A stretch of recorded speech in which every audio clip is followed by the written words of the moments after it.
The bids are in. The gavel has dropped. Ladies and gentlemen, here at WineBid, we are finally hammered. That's right. The auction ended last night at 7 p.m. Paul and I were very closely watching, or at least I was closely watching it at 7 p.m. I don't know where Paul was, probably with one of his, how many children do you have now? Like 50 children? Exactly, one of 50. It was like one of his 78 kids Paul was watching. But needless to say, it was a very interesting week. We're going to go ahead and recap that. Before we do, my name is Jeff McGurn here with WineBid. I work on our marketing team, and with me, as always, is Paul Walker. Paul is our wine auction expert. He's been working in this at WineBid for 20 years now, and in the wine industry for many longer. As I always like to say, Paul has forgotten more about wine than I will ever know. This man is a veritable wine encyclopedia, and especially when it comes to auctions. And just such a pleasure to always chat with Paul. Before we get started, let's talk about what we're drinking here today. Paul, what did you break out? Another box, another can of wine? What do we got? No, but it does have a wax top, so it's fancy. This is Patria Chardonnay from Tony Biaggi. It's a 2020 Kent Ritchie vineyard, specifically Kent Ritchie. It's interesting he puts his first name on there. I'm not sure why. I have to ask him. Anyway, Tony, I've known him for quite a while. He and I think it's pronounced Patria. Again, all these names I'm not great with, but he makes really, really good wine. He used to make Plum Shack, and he makes Hourglass, excuse me. He's made that for a long time. And then his own label, and he's got other projects, many other projects, I'm sure. But this is his own personal label. And he makes some pretty serious Cabernets as well, and blends, but then also makes 2 Chardonnays that I'm aware of. And this is one of them. I think it's one of the first vintages, but anyway, it's great stuff, right? Made in, not a super rich style, and from a great source, Ritchie. And then the other one's where's the other one from? From Charles Hines Vineyard in Sonoma Coast. So tasty wines. Anyway, just open it. Very nice. I have a bottle of Walter Hansel Pinot Noir 2018 from Cuvée Alice, and actually not to promote anything. I'm not, we're not here to promote anything necessarily, but I did buy this from our partners over at InVino. They have a great selection. Obviously, it's dangerous for me to look at their site because I always end up buying something when I do. So, but anyway, I actually opened it last night, and it's been breathing. This is gonna be the first time I've had it since it's had about 24 hours to breathe. So we'll see how it is. But I mean, it held up. Yeah, I like that. I like the producer. Cool. Yeah, they make good stuff. They make good Chardonnay too. So, well, let's dive right into our auction recap. Sure. There are a lot of bottles I want to talk to you about today. Number one, most bid on item. I think is this like this? I don't. But this isn't the second week in a row. It's the second week in a row. Something that's been on the Wine Spectator top 100 list, I feel like, has been one of our most bid on items. 2019 Schrader Double Diamond Oakville Cabernet Sauvignon, number 2 on Wine Spectator's top 100 list. I know that's essentially how you buy. This is the number 1 wine. I know. I thought Calcita was No. Was it no? Okay, it was number 1. Yeah. Needless to say, I know that's how you buy your wine. You Wine Spectator recommendation, the points and their top 100 list. You're probably working your way through that right now.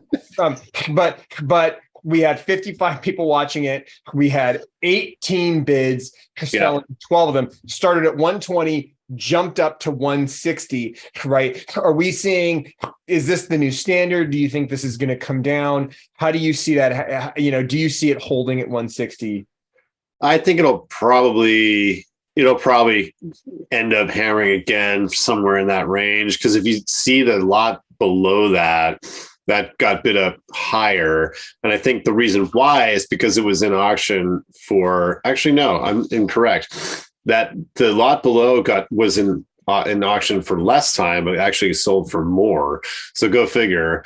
I think, there's going to be more of it. There's more of it right now. So price will probably kind of drop. This usually happens with the Spectator top 100 wines. They'll go really big, and then they'll hit a high hammer, and then they'll kind of drop back to reality. But there's more of it in the current auction than was in last week, and there's other formats. So yeah, I think it'll probably slow down and mellow out around 150, 160, somewhere in there. Do you mean to tell me that people don't memorize the Wine Spectator top 100 list every year and then well, this was, 17 years ago, this was Wine Spectator's number 17 wine.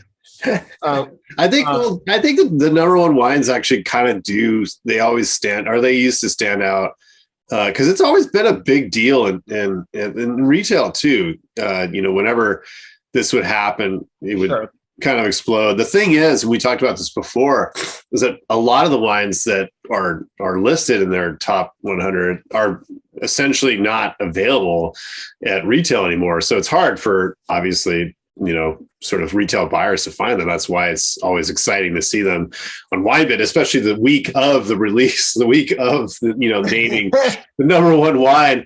It creates a frenzy, and that's always fun to see. So number 2 on our list, 03 Taylor Flodgate Port. Yeah.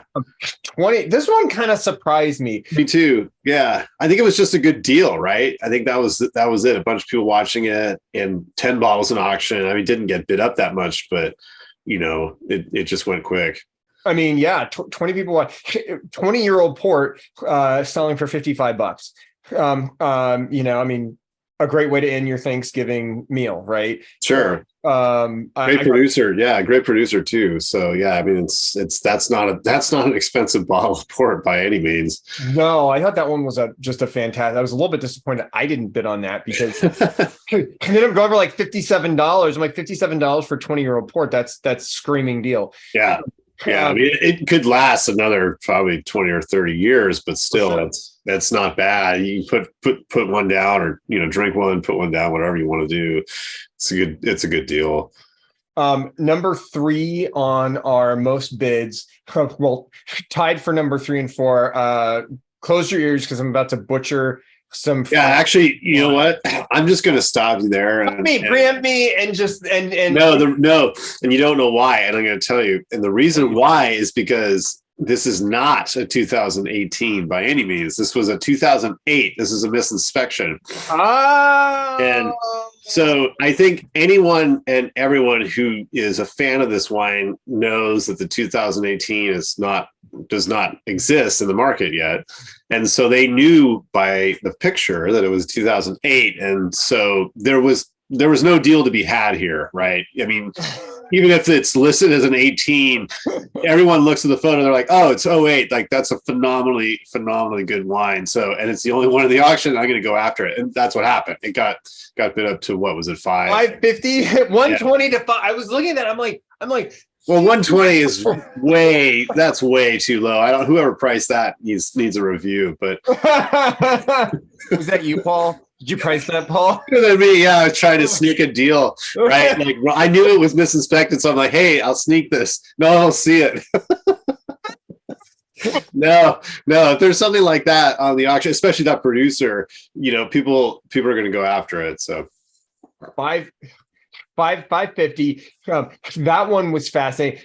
The 2012, right behind it, the Pierre Eves, Colleen Marie Saint Aubin. Okay. Yeah, you're destroying the French today. Sorry, not all of us lived in Avignon, for 50 years like you did, right? Like, come on, man. Anyway, give me a break. I grew up in San Diego. Okay. I grew up in like the eastern part of San Diego, not even the cultured part of San Diego. And the eastern part of San Diego is fine, for anybody who's listening. I grew up there. I love it. But we didn't exactly have, I didn't have access to French classes, I don't think. So that's okay. So this one, 10 bids. We sold 2 of them, started at 50, went all the way up to 75. Yeah. And I mean, this, Colomare is always a hot item in auction. The Merceaus are, were reasonable years ago. It's gone the way of a lot of different producers in Burgundy who just had, huge followings. And so the, 10-year-old Saint-Domingue probably drinking great now. And yeah, not surprising to see that happen with just a couple bottles. So, '09, Henri Boileau, Pouilly-Montrachet, that one, 9 bidders, went from 90 to 120. We had 6 of them that we sold. Yeah, and that's, again, similar situation. Not quite as, I would say, sought after or sort of renowned producer, but still great vineyard, great source. And, to find Pouligny-Pucelles for under $100, well, you obviously can't because it got bid up, but that wasn't surprising from especially from a great vintage like '09. So yeah, that wasn't too surprising. 04, Domaine Le Flave Merceau, that one, 8 bids, 90 to 161. Yeah. We sold 3 of those. I mean, that one really fascinating to me. It feels like we had a good amount of white wine in sort of our top, white and sparkling in our top bids. I mean, kind of like not exactly the profile for the most bid on items that I would typically expect, right? Well, no, but you gotta remember these producers are special. They're, Domaine Le Fleuve, Pierre Colomaret, that's another level of seriousness as far as collectors going after them. And I think, there's still large formats of Domaine Le Fleuve available this week because those are really serious wines for really serious money. And that's not, the huge audience going after all those bottles. But this is a way to taste Domaine Le Fleuve when the winemaker Anne-Claude Le Fleuve was still around, still alive. And so it's a great white vintage. It's controversial Redberg vintage, but the whites were fantastic. And to find anything from the Domaine for under $100 starting reserve price is quite rare unless it's Bourgogne Blanc or something. And so I'm not too surprised at this result as well. We had William Fauvray Chablis, 2014, right? This one, another 8 bids, went from 80 to 83. We sold 6 of these guys. This one was interesting to me as well. Yeah, and it's I would say a well-known producer of Chablis, not top tier, upper tier, I would say, but also something you can find in a lot of restaurants and retail. Yeah. So it's familiar for a lot of people and collectors alike. Great vintage though, 2014. So I think it just stuck out as being something that collectors think is reasonable, and I don't think it's too wild. I don't think it's going to go over 100. Well, I've been proven wrong time and time again, so that probably will happen, but still fairly reasonable for something that's what, 8 years old and drinking great. I'm sure could probably go another 5-10 years, but still that's a good deal. The other one that I thought was really fascinating, an 83 Admiral de Bechevel, 13 watchers, 7 bidders, went from $25 to $37. Yeah, that's $1 at a time. $1 at a time. That's a steal for somebody coming up on 40th birthday. So, that's a steal for a birth year bottle, I think. Now, whether or not that wine's drinking well, I never know about second labels, how long they'll last, if they're going to last 40 years. I'm not sure, but it's worth a shot, right? At $25 reserve plus. I mean, for $37. I mean, yeah. Right. Especially if you're giving a gift, right? Like that's a great gift to give somebody because no one's going to find out, and you're not breaking the bank to find a 40th birthday. Look, you're playing roulette with $37. Right. Yeah. I've made bigger bets on bottles. I had no idea if they were any good. So I don't know. I think you're right. For a birth year, that one's good. The 05 Chateau Garrard, that one, 7 bids, went from 45 to 46. We sold 6 of them. I actually think this one is a fantastic price. $46 is a great price for a 17-year age Sauterne. I mean, Yeah. granted, that could probably go a lot longer. Yeah. But It's young. it's very young for a Sauterne. But it's probably drinking pretty decently right now. And Right. $6 is, in my mind, that's a steal. Yeah. I think I just glanced at it closer, and it got a bunch of great scores. Oh, and also top number 4, Wine Spectator, top 100 in 2008. So a lot of traction there from the critics. What did I say? This guy, Paul Walker, memorizes he knows every Wine Spectator top 100 list for the last 3 decades. And that's how he makes all his wine purchases. If I had a memory like that, then I would be able to quote all these hammers. I wouldn't have to look up every single number because I can never remember. So, I did want to mention something because you skipped over something. What did I skip over? You skipped over the 2018 Schrader Double Diamond Oakville Cabernet, which I did.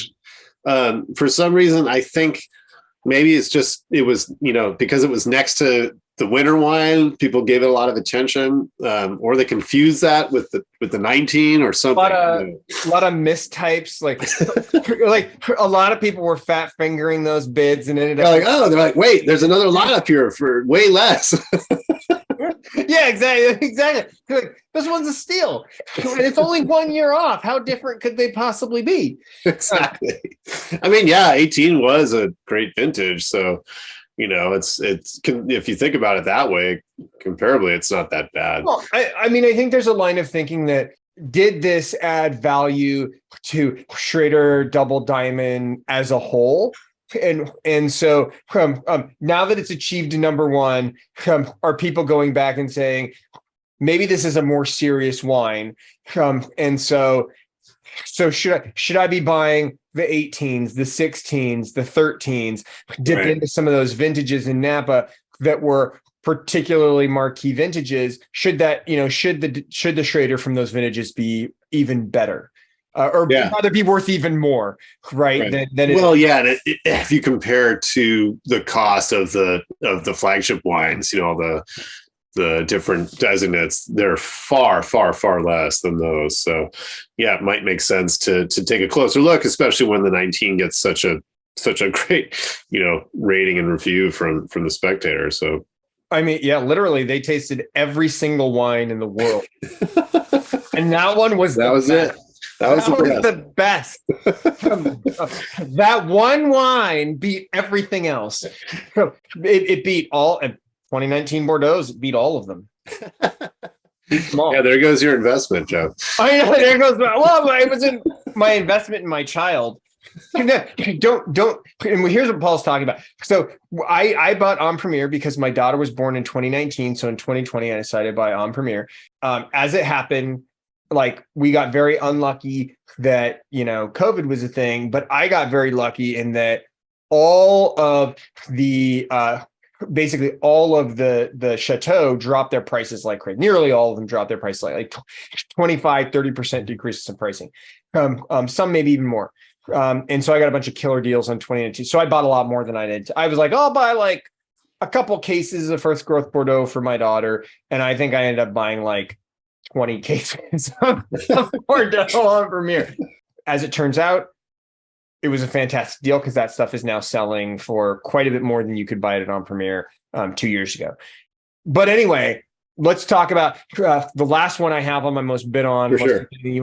The 2011 Domaine Leroy Nuit Saint-Georges. That one, 7 bids. This one was really interesting to me because we had 2 of them. Started at $1,200. Hammered at $3,200. Yeah. And this is the first time we've seen this bottle at auction. Yeah, that's kind of curious, and another thing is the 11 vintage, challenging year in Burgundy for the Reds. And so it just shows you that's just super, super collectible producer. And I don't think, just taking a quick glance, that we've sold any of this particular vineyard from any vintage in recent years. So just a question of rarity and Domaine Leroy and how it's on fire and continues to go up. So let's talk about, I just want to kind of sort of call out some of the most expensive stuff that sold. Top three, probably not unremarkably, Screaming Eagle cases. We had a 3-bottle lot. We had 1.5 liter in a wood case and another 1.5 liter in a wood case. So 2 mags, 14, 17, 14. From the 3-bottle lot sold for $78.75. The mag from 2017 was $6,600. And then that other mag from 2014 was $6,250. That one was interesting because the mag from 2014 started at $5,250 and got bid up to $6,250. right. So we did see some interesting action on that one. Interesting to sort of see the differential in the vintages between the 2017 and the 2014, where the 2017 starting at that 6,600, but it looks like the 2014 has climbed up into the 6,000 range. Right. And those are two difficult, well, not difficult, but they're two, let's say, well, 17 was difficult. It's fire vintage. And there was, I think there's controversy with some of the wines, maybe not from Oakville or from Napa, but other parts of the state. And 14 was let's just say, softer, not as tannic, not as big vintage as well for Napa. And the thing is, the large formats of Screaming Eagle are always sought after. So I'm not surprised that they got grabbed up pretty quickly. A couple bids on the 14. I still think that's not it's a lot of money for a mag of that wine, but I don't think it's crazy considering what some of the older vintages have sold for.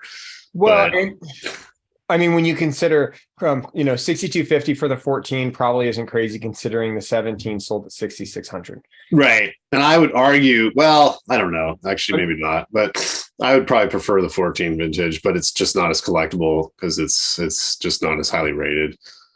The last one I want to bring up before we wrap up the auction recap, 85 Henri Jaillet, 22 watchers, 1 bid. That one Good. hammered at $47.90. Right. And that's Henri Jaillet, right? It's incredibly rare these days. It's a phenomenal vintage. The wine was in great shape. The provenance was fantastic. And I was a little surprised this wine didn't actually move for more back when it was originally released, but could be a little bit of a market indicator where it dropped a little bit. And also there were 2 bottles, not just one. So interesting to see that they both went, but good stuff. Well, what's fascinating to me is we first saw this bottle in 05 for $730. It hammered in 05. Right. In 15, it hammered for $22.20. And then yesterday, last night, it hammered at that $47.90. Right. So, I mean, you've seen a steady increase in Jaillet, and this is not one that comes across very often, right? So no, it's very rare.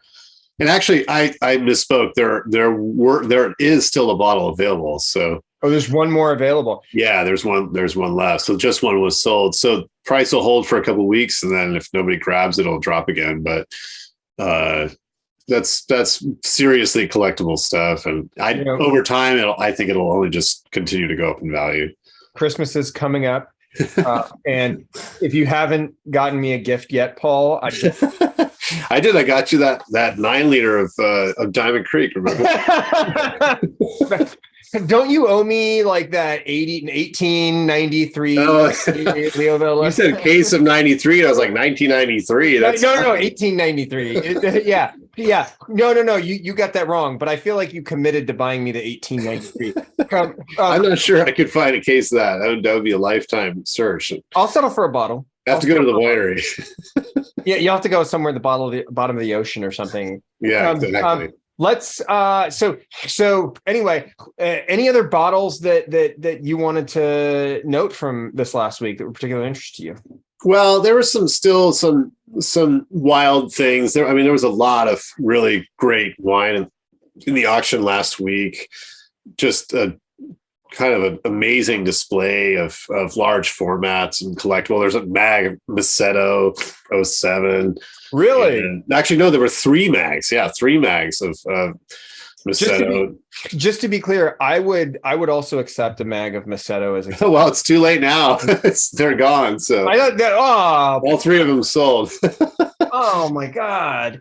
Let's see. There were larger. There were case quantities of some great Burgundies. We were talking about Colomboret. There was Merceau Genevieve from 09. There was a case of the 09. It sold. All of them sold for $320.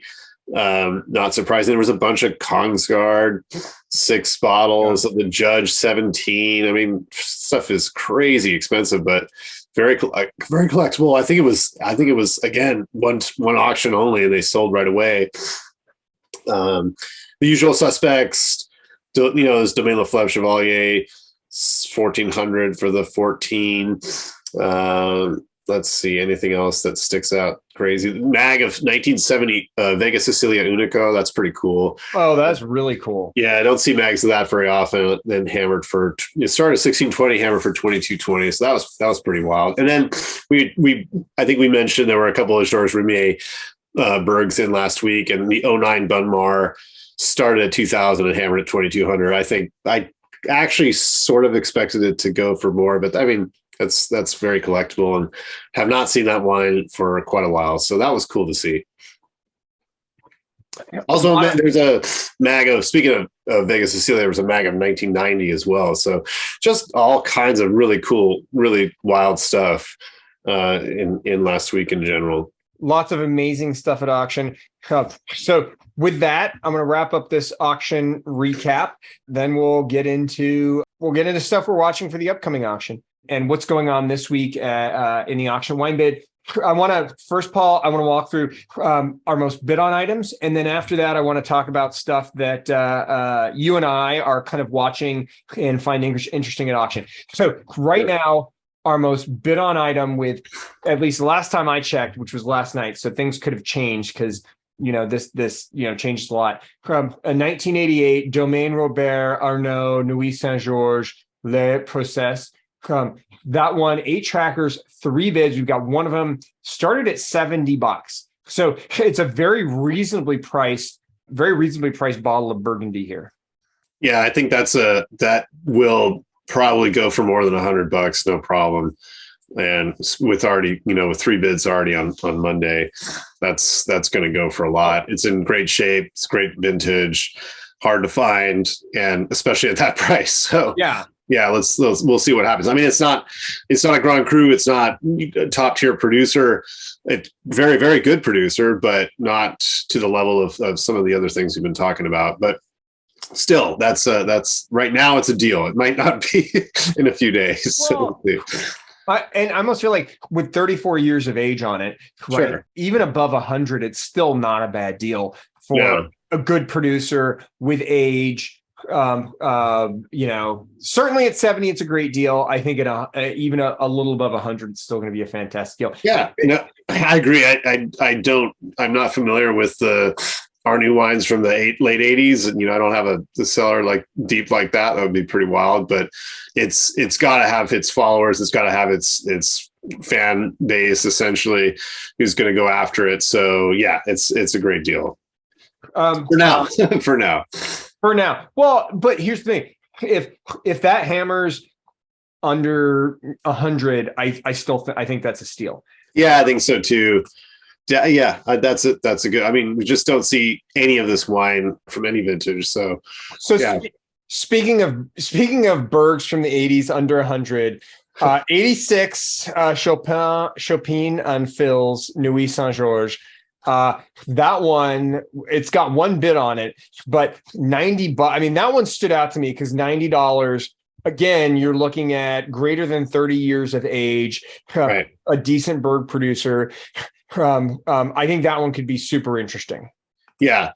This is in stark contrast to that Nuit Saint-Georges Merget from Henri Jaillet we just mentioned, a little bit less. And same vineyard, obviously different parcel. Slightly less. slightly cheaper than the Henri Jaillet at Yeah, slightly 46 $880. 47.90. Sorry, 47.90. Yeah. But you could try them side by side. You could have a vintage versus producer versus vineyard competition, I guess. That would be a great thing for you to get me for my birthday. Is a Jaillet side by side tasting. Then we've got a 14 Addicts Cabernet Sauvignon. I've got 13 people watching it. It's already got bids on it. We've got 11 of those at $80. That one looked interesting to me. And I'm not as familiar with the producer though. Are you familiar with Addicts? Yeah. No, you know what? It's funny because I'm actually not seeing that wine. Maybe I'm just not filtering my data properly, but how do you spell it? ADDAX. Oh yeah.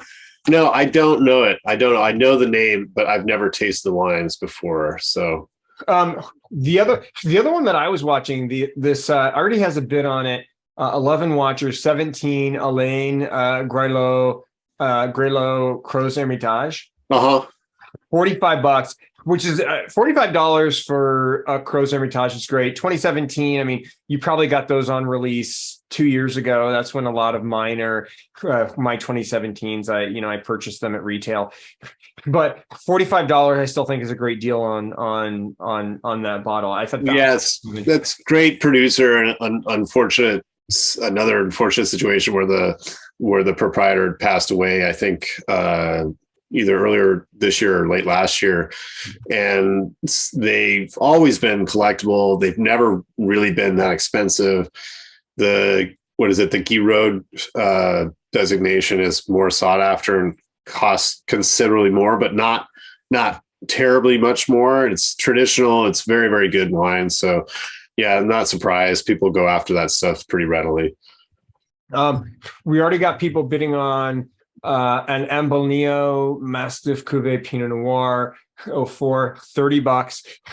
Great deal for a 19-year-old bottle of Pinot Noir. The one that I thought was super interesting, an 01 August Kessler Rudsheimer Berg Spätlese. Right. And that one, so you're talking 21 years of age for a Spätlese, which actually is not even that much for a Spätlese. No, that's a deal. I mean, that's classic vintage, great producer and great vineyard. That's a deal. That's a great $25. Yeah. I mean, that one should go for more. If as a WineBid employee, I were not prohibited from bidding against WineBid customers, I would 100% be bidding on that. That's a steal, like $30 or $40. Yeah. And then another interesting one, Betts Family Winery, the La Côte Patriarch. That one $30 for 2011. And then this one was super interesting. A 1997 Soretto Barolo Rico Roque, 1997, $120. Right. Yeah, that seems to be in line, and that's also not a crazy price for that wine. It's great pedigree.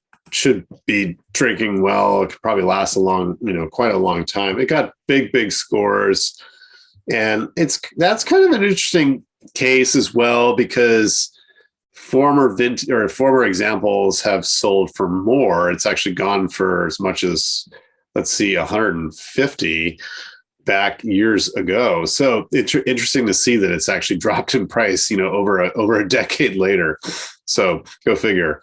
But still collectible. I think there's just a lot of other players in Piedmont that get more attention these days. But years ago it was very, very sought after. I mean, it still is, just not to the degree that some of the other guys are now. By the way, also, I think people also don't care as much, frankly, about scores for rare wines, whereas something like this was always noted because it got really high scores from whomever back in the day. And I think that they used to have more weight than they do now because Well, no, because think about it. All these other producers like, Capilano and Giuseppe Rinaldi and Capilano and some others, they go for huge money, and scores have nothing to do with it now. It's all a collectability.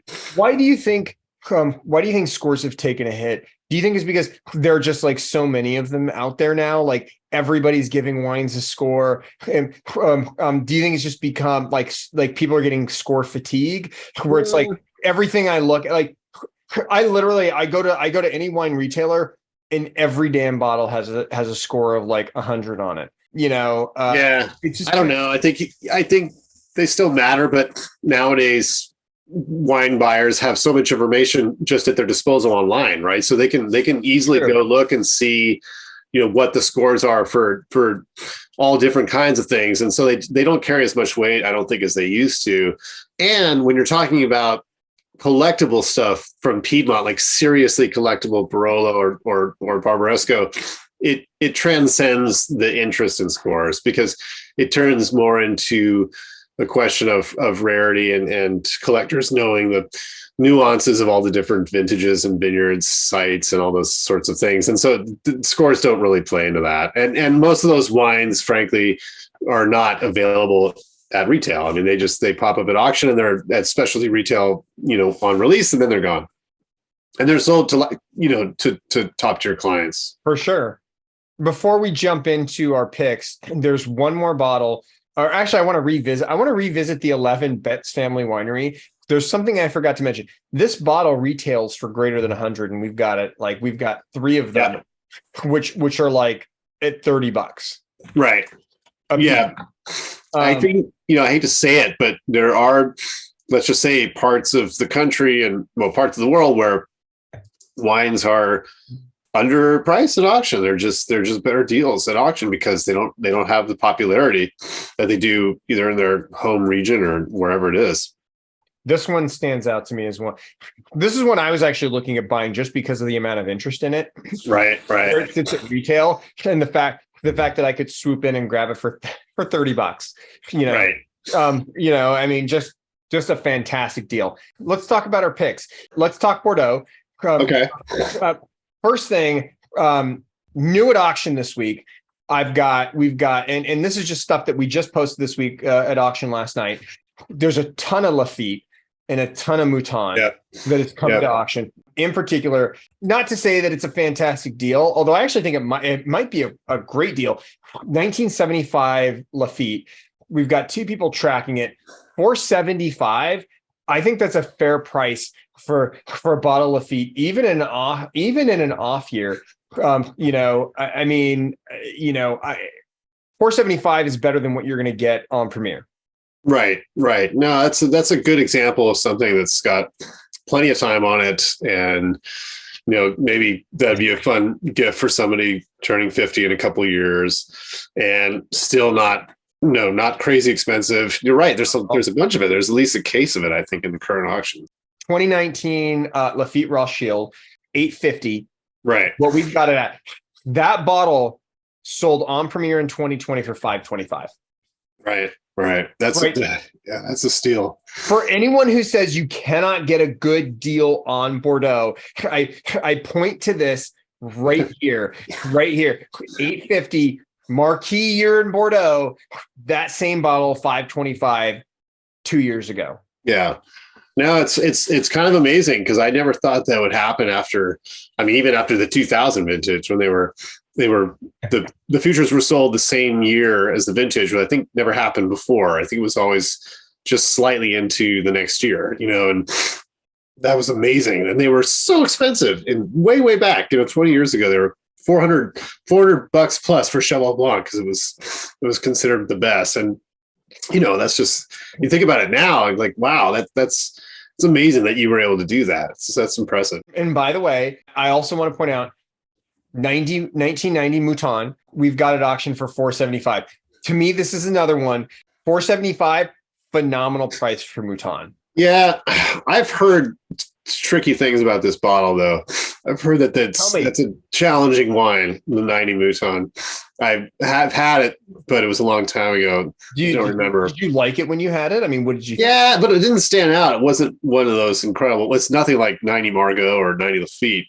And I think that's probably why you're not seeing, huge prices for this. Well, that's just my guess. Then let's continue the talk of en premiere versus at auction. 2019 Mouton, right?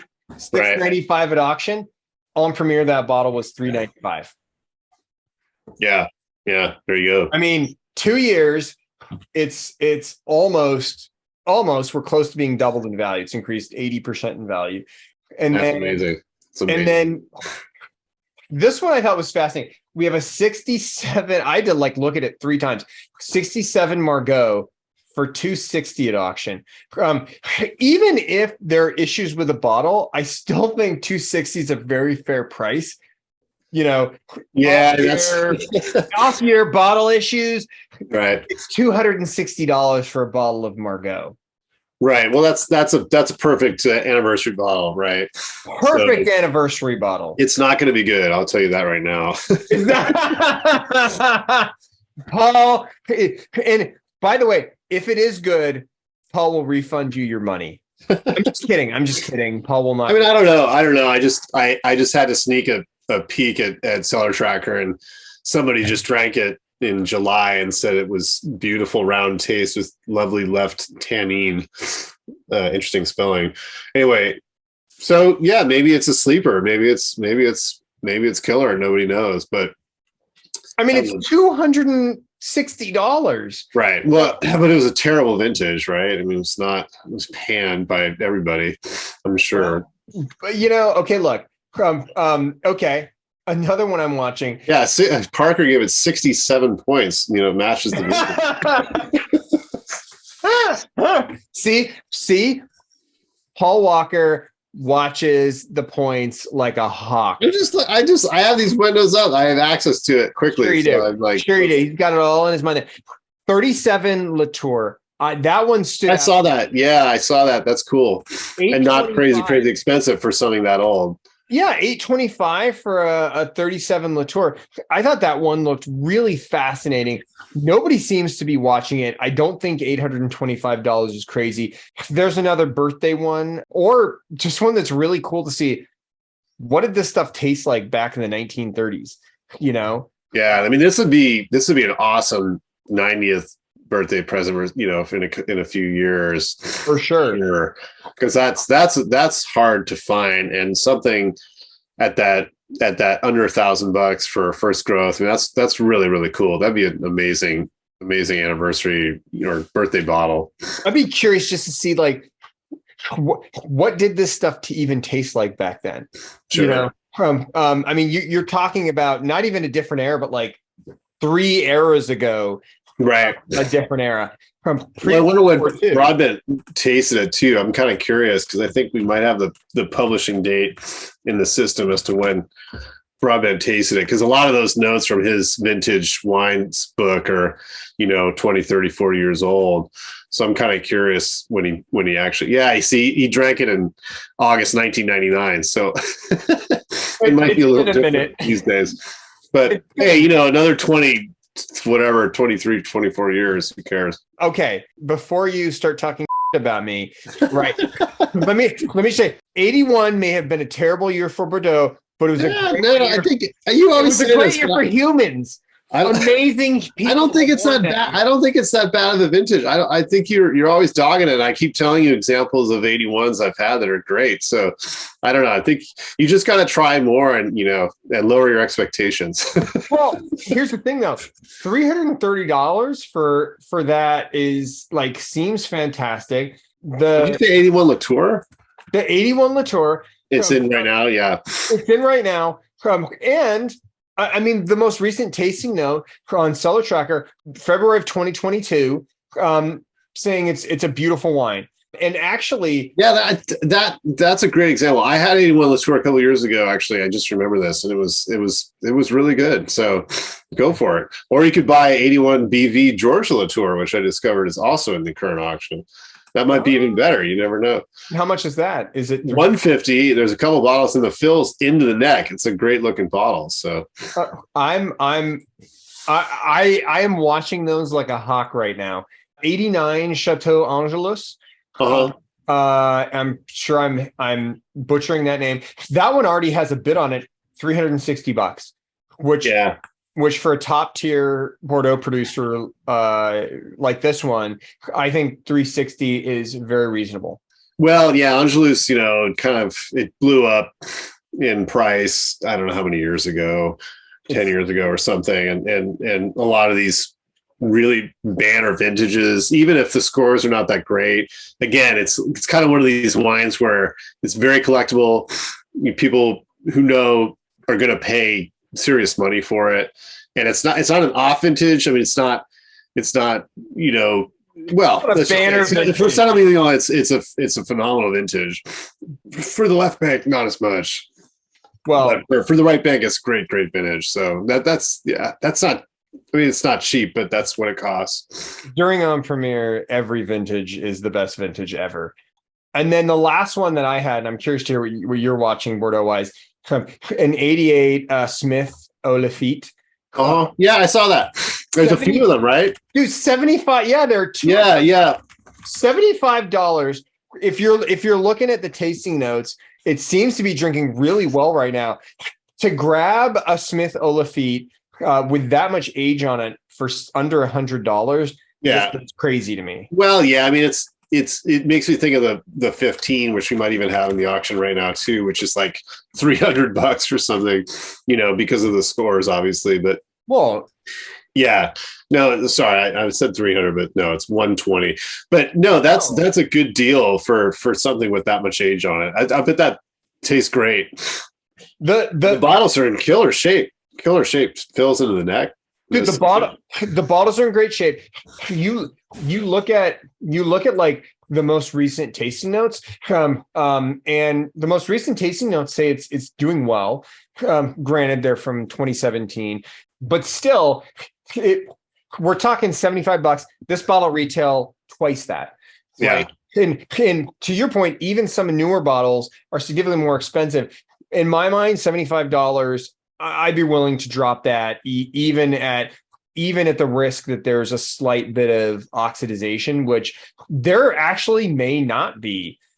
This bottle could just be drinking beautifully right now. Yeah. And I think the condition.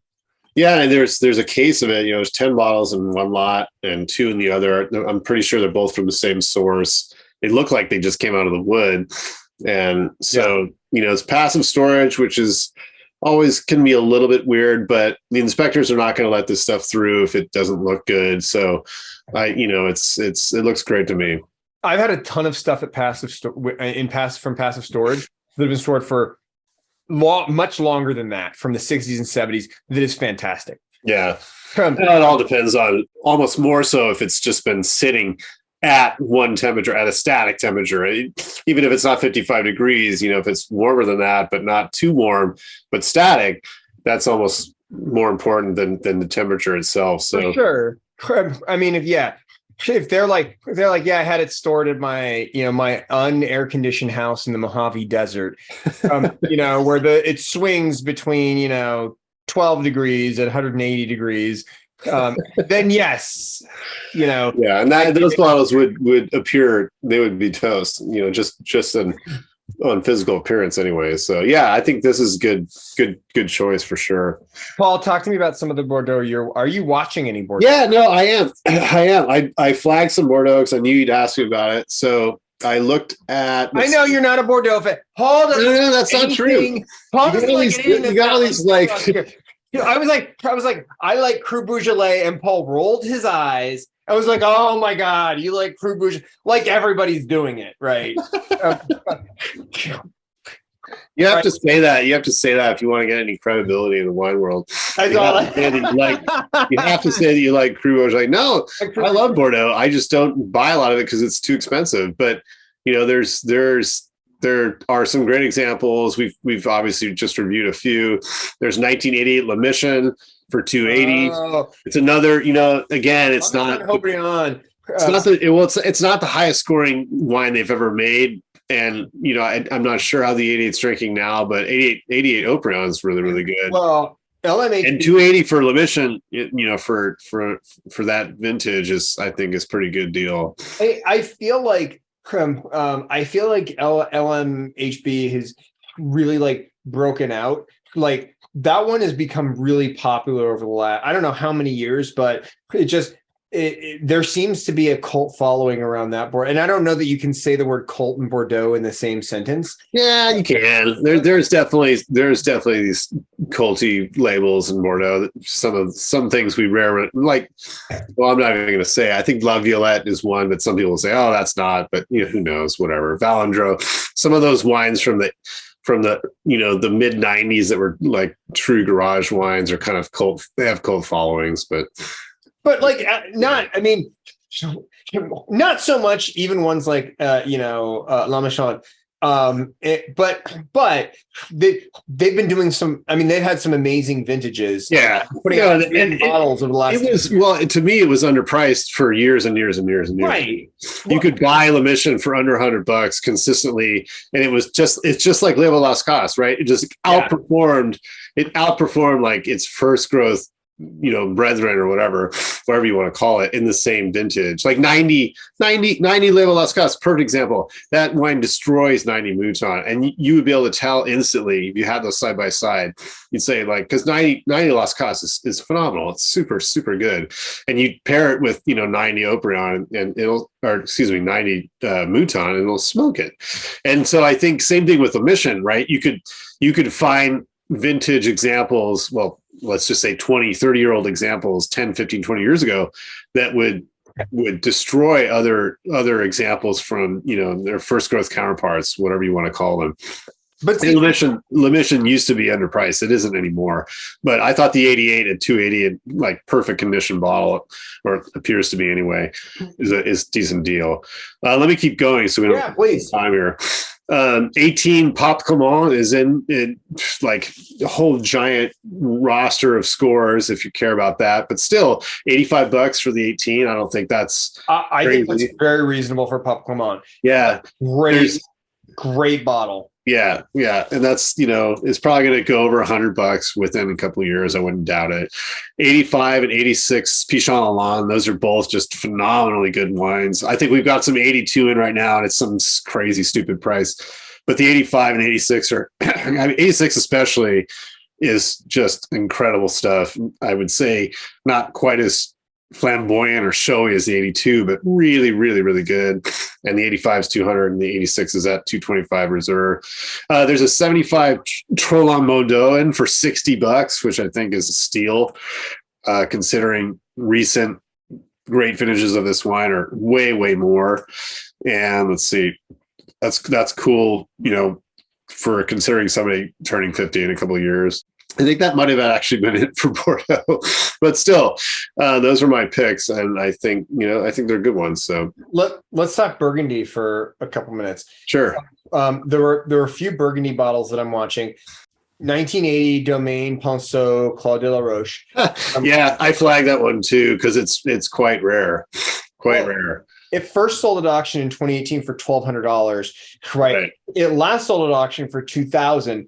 And right now it's got a reserve of $3,800. Right.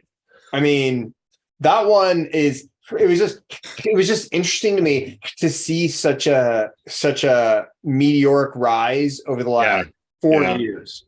Right. And that's rare stuff. And it's Ponceau from a different age, shall we say, than today. And I haven't tasted this wine, but I've had similar examples, and I think that's a really cool bottle for sure. That's a really cool bottle. An 02 René Angel Vosny Romani. It's funny you mentioned I flagged, I think all three. Aren't there three René Angel wines in this week? Is it Angel or Angel? Well, I think it's Angel. Oh, well, I don't know, actually. It could be Angel. Mister, I lived in Avignon. Yeah, Avignon has nothing to do with Burgundy. So I don't know. Maybe it's René Angel. Maybe it's Angel. I don't know. But this one, we first saw it in auction in 2006 for $50. Then by 2013 is 155. Right. In 2020, it last sold for $745. Right now, we've got it up for 1,900. Do you think it's going to sell at 1,900? Yeah, I mean that's a lot of money for Perma Cru, Brulee. I mean it's an amazing vintage O2, and this wine saw, like you said before, we were talking about Ponceau. It's like the same thing happened. This wine shot up. I believe it was the death of the winemaker, the proprietor, that sort of started to catapult these things into the stratosphere. And because there's Ashezot 99 in for 34.50 also, which is pretty wild. Mm-hmm. And then I think there's one other bottle available, but I don't know. It's a lot, but somebody will probably grab it. It's in great shape too. So you think it's going to go for that 1,900? Yeah, probably. Well, we'll see next week. 1996 Olivier Laflave Bâtard Montrachet 170. Yeah, I saw those. Tasting notes. The tasting notes are saying there's no signs of Premox. And so from one person, from one person. And then the other one that we've got 10 people watching. This one stood out to me because it's your birth year. 1929, Francois Martineau, Geoffrey Chambertin, $620 for a 1929. Yeah, that's pretty cool. Burgundy. I just thought that would be super neat to like have a 1929 bird. Yeah, so these Dr. Barley wines have a giant history, and unfortunately I'm not schooled enough to talk to you about it, but you can do a little research on your own if you're interested. But they do appear now and again. Dr. Barley apparently had this insane collection of wines, and obviously, as you can see, had his own label. I don't believe he ever owned vineyards in Burgundy, but I think it was just part of this huge collection, and a lot of them were auctioned off. I think in the 70s or the 80s by Sotheby's or Christie's or something. Anyway, it's kind of fascinating history, but some of them they're really, really, really good. And as you can imagine, they were not, I don't think, labeled and even, I don't think they were labeled until the sale of the collection, years and years later. So I think that's why the wines are in such great condition. All kinds of details that I'm obviously very vague and unclear on, but still, there are some great examples, and that's a wild, wild vintage from a long time ago. Well, and the fill level actually looks pretty good on this bottle. Right. And I think that's the thing. I think a lot of these things just sat, in the cellar in Burgundy forever. And maybe they weren't even labeled.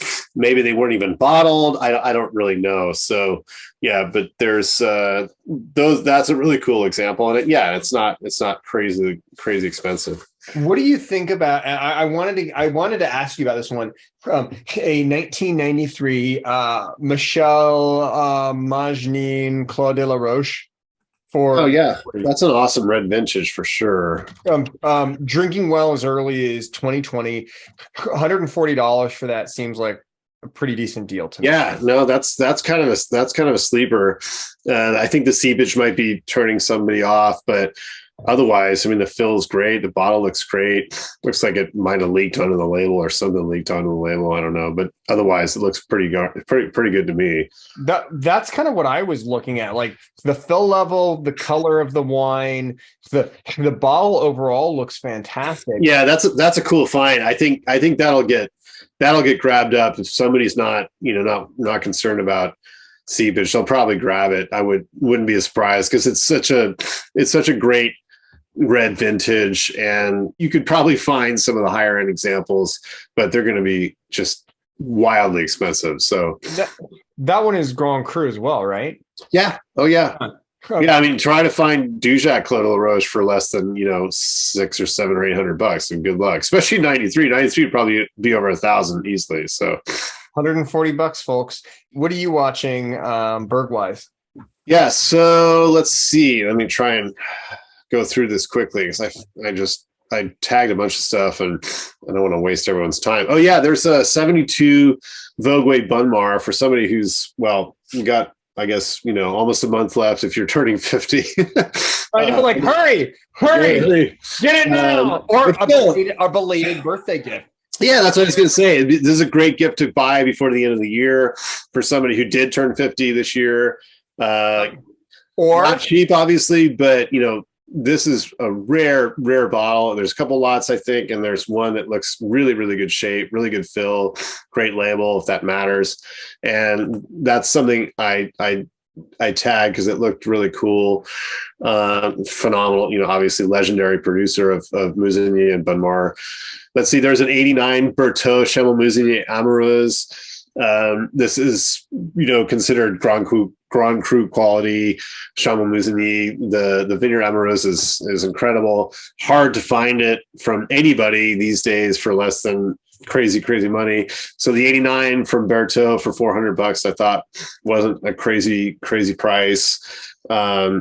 Let's see. Oh yeah, there's we were talking about white Burgundy and producers of Meursault that we were talking about Costa Rica a couple of weeks ago, and we had a lot of it. I think there's still some in the auction. And Meursault Perrier is just far and away the most expensive. And so I found 18 Latour Giroux Meursault Perrier for $110. This would be a great example if you wanted to try this vineyard from a good producer, not a top tier producer, but still great wine and interesting white vintage. I think it was pretty ripe, but still 110 reserve for an 18 Perrier. I thought that was kind of cool to see. I flagged the Domaine Leflaive, the Saint-Véran for 50 because I thought, if you want to try Domaine Leflaive wine for $50, this is your chance. We talked about the Pont Claude La Roche. I found another Meursault from a producer I'm not too familiar with it's Francois Gonu, Claude Mex Chevaux. And I thought that was pretty cool for $50. It's 2013, not the greatest Burgundy vintage, but still it's probably be fun to try, and $50 for a tasting Meursault with some time on it. There's a few Jean Pensio wines in. There's a 90 Charme Chambertin for $220, which I didn't think was that crazy. I've had a few of those Jean Pensio wines over the years, and I thought they were really good back then. 90, some incredible vintage. There's an O2 Magnum of the Charmes for $340, which I thought was quite reasonable. Grand Cru Mag, 20 years old, great vintage. I think that'd be worth picking up for a Christmas party or something for Burgundy fanatics that maybe don't consider Jean Pensio to be like amazing, but still it'd be really fun to bring that and see how it pairs next to some other I wouldn't share. I would drink that all myself in one sitting. I'm sure you would, because that's it's kind of loady that you are. All right, let's see. And then what else? We've got some Meunier, which is always going to be, eye-popping prices. 81, speaking of your what? Vintage. Yeah, 81. And this is again from Amoureuse, which is this, extremely awesome piece of dirt. And so, yeah, you should pick that up for your birth year, collection. Yeah. There's also a 99 Chamel Musigny Fouet, which at $750, I mean, again, not too surprised that that's what it costs, but that's such a smoking vintage. I'm sure that wine is really, really good. Okay. And let's see. Oh, yeah, there was another Perrier that I thought was not terribly expensive, which is 16 Lucien Lemoine Meursault Perrier, 165 reserve. I'm not terribly familiar with this producer, but there are some great wines that they've made over the years. And I thought, again, this is not something too crazy. There's a 05. We were talking about Volnay. I think you and me were chatting about Volnay earlier or last week. And there's an 05 Marquis d'Angevy Champagne for $185, which again, it's expensive. It's Volnay, but still great year. I don't think 185 is that bad for Marquis d'Angevy. Well, and it's such a killer vintage, such a great producer. You can't really go wrong there. And I think that was about it. We talked about the René Engel wines, and what about? Let's talk about some non-Burgundy, non-Bordeaux French wines. Yeah, sure. No, there's all sorts of cool stuff. There's cool stuff. 83 Go ahead. Sorry. No, I was just saying 83 Paul Jaboulet on a Côte Rôtie, Uh-huh. $100. Uh-huh. For a Côte Rôtie 83, I mean, you've got almost 40 years of age on it. Yeah. To me, that seems like a killer deal for $100. Yeah. Yeah. No, it's funny. It's funny you mentioned that wine because I found, and I'm trying to find it now, of course. I think it was a Cluzel Roche Côte Rôtie from 1985. It was something like, oh no, excuse me, Rene Cluzel. Yeah, 85 Rene Cluzel Côte Rôtie. $65 for the 85. 65. Like, yeah. Phenomenal deal for a Côte Rôtie. The other one that I was great, speaking of the Rhone, 1989, Domaine Vue Telegraph. Chateauneuf du Pape, 1998. 98. Well, also another good vintage. So yeah, I can't go wrong with $80, which is essentially, and by the way, this is a Lacroix. So this is essentially what retail is today. For anything current is going to be more than 80. Anything current's going to be more than $80. So yeah, you've got the age on this. Yeah, that's a killer vintage, killer vintage, killer deal. Then they've got an 07 Vue Telegraph Chateauneuf du Pape Blanc for $55, right, which I think is a fantastic price. Again, this is the Blanc Lacroix. $55. I think this still could have some life left in it. 2007. It is a top tier, CDP producer. I thought that was just fascinating. Yeah, no, that's cool. There's always these interesting white Chateauneuf examples, and 07, I'd be curious as to how that tastes, because I know the reds are controversial. Some people say they're like super over alcoholized and super over the top, but I'd be curious as to what the white's like. But yeah, that's a good deal. It's not bad. $55 for a CDP Blanc. I mean, even if you were to buy one on release, that's still not an that's like barely entry level price. It's quite a bit. Yes, I mean, if you're getting a Boucassel Blanc, you're going to be paying close to that, if not more. Right. Exactly. In fact, I think I have some Chateauneuf du Pape Blanc, which I paid around $55 for right now in my refrigerator, and it's like 2018. Really? Yeah. Yeah. There you go. Phenomenal. I love Chateauneuf du Pape Blanc. They make some phenomenal wine, and I feel like that is a white wine that I don't think it's cheap. No, I mean, it never was, right? Like, it never was. A lot of the sort of well-known producers of the reds, the whites were always kind of way up there, and when you'd see like white counterparts to red producers from other parts of the Rhone, then the whites would always be really cheap, right? Like, I don't know, I'm trying to think of an example, but no, it's like, even like Condrio, like the whites were never that expensive unless they were super, super rare, but white Chateauneuf was never cheap. It's never been inexpensive, which, don't get me wrong, it's fantastic. I don't think it's overpriced. Like, I don't think it's like stupid expensive, but I don't think it's a fantastic deal either, especially for a region that, I mean, from my viewpoint, is not really known for its white wine. The fact that, they sell their white wine, it's, at what they sell it at. Another one that I was watching, switch to sparkling here for a second, 96 Dom Perignon, one bottle lot with the cardboard case.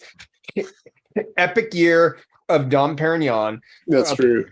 I have had this before, and the last time I had it was like 10 years ago. It was unbelievable. It was, I mean, just an amazing wine. Yeah. 385.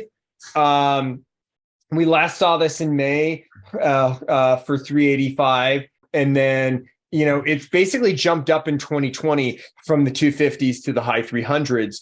I'm wondering if this represents just a new norm when it comes to top tier champagnes from epic vintages such as 96. Yeah, I think so. I think that makes sense, because when I saw that at first, I was like, that's a lot, because younger vintages obviously are you'll be able to find them for less, and it's a great year, and it does seem to be high, but nothing surprises me anymore. It's like the prices go crazy. What a time! Inflation and the dollar and the pound and the yen. The other thing that was really fascinating to me, we had a good amount of really interesting, very reasonably priced Alsatian wines that came into auction this week. We've got some 08 Zinhumbrecht Gewürztraminers. I saw that. $5.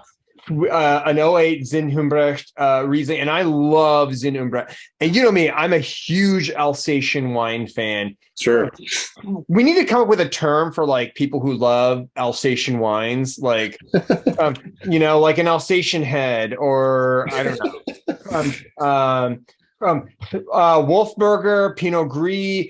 Oh my God. I love Pinot Gris from Alsace. I've not been able to get into Pinot Grigio from Italy, but Pinot Gris from Alsace, for me, is amazing. Yeah. No, there's some great examples, and like you mentioned, I think there's a couple new wines from Zinhumbrecht this week, and I'm sure it's such a great producer, and just consistently good throughout the years, and so incredibly good.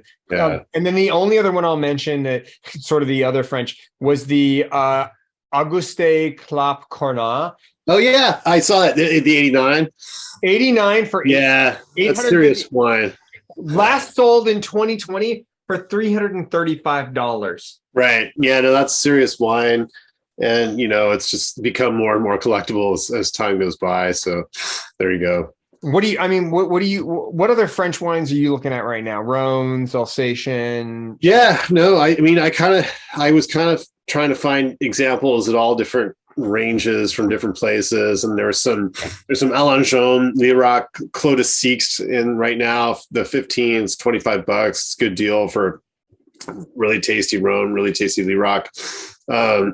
As you mentioned, the Clap Cornas. Oh yeah, there was the Domaine de la Morteray, which is well-known Chateauneuf producer. There's the Tavel Rosé that they make, the Cuvée Rennes de Bois, which I think is pretty cool. I saw that because I never see like Rhône Rosé. I mean, I'm not as experienced as you, but I was like, that looks fascinating. I would love to try that. Yeah, and it's interesting that they make a Cuvée Rennes de Bois, which is their sort of top tier Chateauneuf red. Also, it's the same label, so they're obviously not messing around with this rosé. They wouldn't apply that that label to it unless they were taking it really seriously. So I think that, and it's $40. It'd be a fun wine, very reasonable on a holiday dinners and all that kind of stuff. Let's see. Elsewhere in the Rhône, I think that was mostly it. But if you don't mind me switching over a little bit. Let's switch. So I want to go through quick before we run out of time to back over to California. There's this Argo or Argot, I'm not sure how it's pronounced, producer from Sonoma. I noticed that new this week, there's the Bastard Tongue Pinot Noir 2017 at 65. And there's Simpatico Ranch Chardonnay 18 at 50. Those are pretty cool because it's a really small producer and I'd never seen it before. And so that kind of stuck out to me. Let's see, there's a fair amount of Bruno Giacosa wines in this week, all different vintages, like 98, 89 Reserva from the 89 Barolo Reserva Rionda, which is not cheap. And also the 2000 Roque del Fileto Reserva, which is pretty awesome to see. And then a little bit more reasonable, there's the 15 Barbaresco Fileto at 110 and a 98 Roque Fileto Barolo at 320. So it's always great to see Giacosa because it's just so damn good. I also flagged the Christopher Tynan 13, the Maliagris Galapavo, which is seriously, I mean, it's $920, which is a serious price. But I tasted this wine last year and I was blown away. It's really, really good and really small production. Got 200-point scores, if that means anything. But anyway, I was really impressed. So I saw it pop up this week. I was like, oh wow. But yeah, that's a serious price, but very collectible. There's some really cool Muscadet from Domaine de l'Écu, which you don't see that often, and it's not expensive, and it's got a little time on it, which some people are really into. Some of these wines can last quite a bit. It's 2013 at $30 reserve. I thought that was kind of fun. There's 87 Dominus, which is always rad. There's some older, I think there's like 85 and 83 in as well. The 87's at 260. It's just an incredible vintage in Napa. And so I just love that wine. It's one of my favorite cabs. Let's see. Oh yeah. I'm gonna interject here. We've got 05 Caymus Special Selection. I know you love Caymus, especially the most recent vintages. I like the old stuff. Well, you get it in your head. I like the old stuff. 160 Caymus Special Selection usually goes for above 200. The other one that was really interesting, a 2010 Cayuse Armada Syrah, $80, which this bottle seems to have softened a bit because it topped out at $130 a bottle in 2020. Retail, it goes well above 100. So I thought that 80 was a really interesting price, and there's a ton of Cayuse. Yeah, there's a bunch of it this week. Like just a bunch of Cayuse added. Yeah, we've got. I keep bringing this up because I feel like it's still a good deal. 05 Monolena Estate Cabernet Sauvignon, $90. It's which is a great price compared to retail. Yeah. From well-known producer. Saxon Booker Vineyard, a 2012, $120. This one has steadily increased in value and just goes for like way more at retail than you can buy it. And then, we were talking about this earlier. There's a lot of Williams Salient at auction. There's a 2012 Pinot Noir, $55, right? It's got good age. What designation is it? PA Vineyard. Oh yeah, the pay. Yeah, no, I flagged that too because that's a good deal. And there's 12 Hirsch for 70. Hirsch is probably, for me, is one of the best wines they make, and $70 for 10-year-old. I mean, not bad. And well, on the list, I think the Hirsch is like well over $100 now. So $70 for the 12 is not bad at all. The other one and I'm not as familiar with this, 2016 Verite La Muse. This one, great reviews.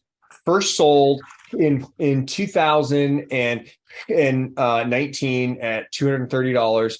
Most recently in March of 2022 at $250. And now it's at like $265. I think this one always makes me laugh because it's like an ultra sort of, what do you call it? Like super fancy limited edition premium, blah, blah, whatever nonsense corporate term you want to use. Like wine from Kendall Jackson, right? It's like they own it. It's good. I've had various vintages of it. It's pretty tasty, but at some point, I can't remember when, I would say it's like 10 or 12 years ago, they just decided to just price it at like $350 a bottle. Just randomly, like they're like, no, they're like, this is like, we can charge this much for it, like this is going to be our super premium, whatever. And it's like, okay. And the auction market tells you what people are willing to pay, right? And even with like a double 100 score for the 16, it's $265, which I think is well below the release price of this wine, even this 16 vintage. I think it was like $350 or $400, if I'm not mistaken. I have no idea because I've never bought it, but it cracks me up. I think it's good wine, in certain vintages, but it just kind of makes me laugh. By the way, can I just talk for a second about something that I won at auction this last week that I'm very excited about? Yeah. So forgive me, I'm going to get a little bit personal here. I won a bottle of 18 Caduceus Nagal de Cool. Yeah, that's awesome. We talked about Caduceus before? No, I only got it because, Are you a Tool fan? 5 Tool concerts, 5. Oh, okay. Okay. Now things are making more sense. I had no idea you were a Tool fan. Okay. Oh my God. I've been to I have not been to a concert in a long time. but in high school and college, huge Tool fan. I mean, I still love Tool, but I saw that at auction. And I was like, $30. That's a phenomenal price. Yeah. I've heard good things. Have you tried that? It's so funny. I just drank one. I just drank I forget it's the something Nagual, I want to say. And like, I think it originally the fruit was from somewhere in California. And then now he's making, if not making one or two, or I can't remember. Anyway, it was before it became like another Arizona wine. Like he was sourcing from somewhere in California. Right. Right. And it was like totally, yeah, it was like $30 and it was killer. It was killer. I just drank it like a couple weeks ago. It was great. Can I go off on a little bit of a tangent here? Just a tiny bit of a rant. I am not clearly. I'm a wino. I'm not even an enophile. I'm not even a collector. I'm just a. That's a terrible term anyway. So who would want to be one? I don't know. I would love to be one because I'm just a wino. But my biggest complaint is that, so I live in San Diego. Temecula has a ton of vineyards, and it's not there's anything wrong with them. Some of them make some decent wine, but let's be honest here. San Diego is not the right, Southern California is not the right place to grow Cabernet Sauvignon and Pinot Noir and a lot of your commercially viable grapes. And what I appreciate about Caduceus, I don't even know if I'm saying that right. I think it's Caduceus. I think that's, What I appreciate about them is everything I've seen is that they are trying varietals that seem to be more appropriate for the environment that they're in, that are not necessarily right. Also, can I correct you? It's varieties. Varietal is an adjective. Variety is the noun. So look at this guy. Look at this guy. Look at this guy. Look at this guy. My mother's an English teacher, so she's like rolling her eyes right now at me, not you. But my grammar's terrible, but that's one of those pet peeves in the wine thing. It's like people say varietals, but it's varieties. And so varieties. Varietal character.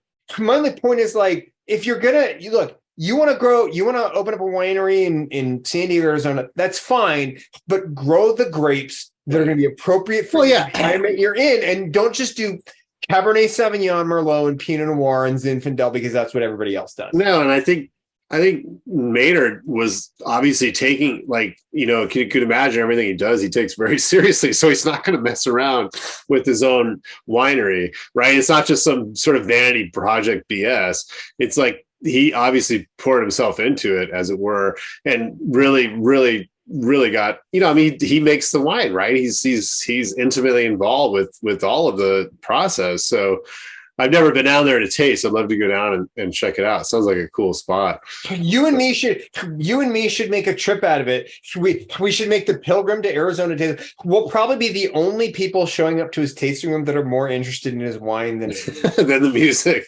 Yeah. Like, not that I don't love the music. It's just that, like, I'm now at a point in my life where the wine is actually more interesting to me. Like, I'm a little bit more excited about meeting the winemaker than I am about meeting the musician, if that makes sense. Yeah, sure. No, absolutely. And then I also won a 2018 Chapelet Zinfandel for. Oh, cool! I've never had the Zin. I know we talked about the ones, but I've never had the Zin before. Is it? Do you know if the fruit's actually grown on Pritchard Hill? Because that would be interesting. I want to say it is. I think I read somewhere that it is grown on Pritchard Hill. That it's a state. Let's talk a little about Italian, everything else, and then let's wrap up here because I think we're Let me just review like a couple other things I didn't mention, if you don't mind. Please. There's only. Well, we were. I think we were before we started. We were talking about Da Milano, which is a producer in Piedmont that was always underpriced at auction anyway in the secondary market, and then it kind of got to be very popular. But now there's multiple vintages available in the current auction all over the place. 05 Brunate Canubi for 60 reserve. There's 11 Brunate for 55, and there's various others as well. I think even younger vintages, and that's always cool to see. Kind of a full range of years and vineyards and at not crazy prices. Let's see what else. Oh yeah, there's switching over to Spain. There's a mag of 2010 Lopez de Heredia Tondoña Reserva, which is very collectible, and it's $120. And I think, hey, that's a great price for a large format. You don't see large formats of Lopez Heredia that often, so that's a great party bottle to bring to a bunch of hipster kids if you want to show off, something cool. There's a Mastro Bardino Taurasi, so Aglianico, which you don't talk about Southern Italian wines that often, but I saw a mag of the '07 for $145. This is great wine too if you've never had Aglianico from down there.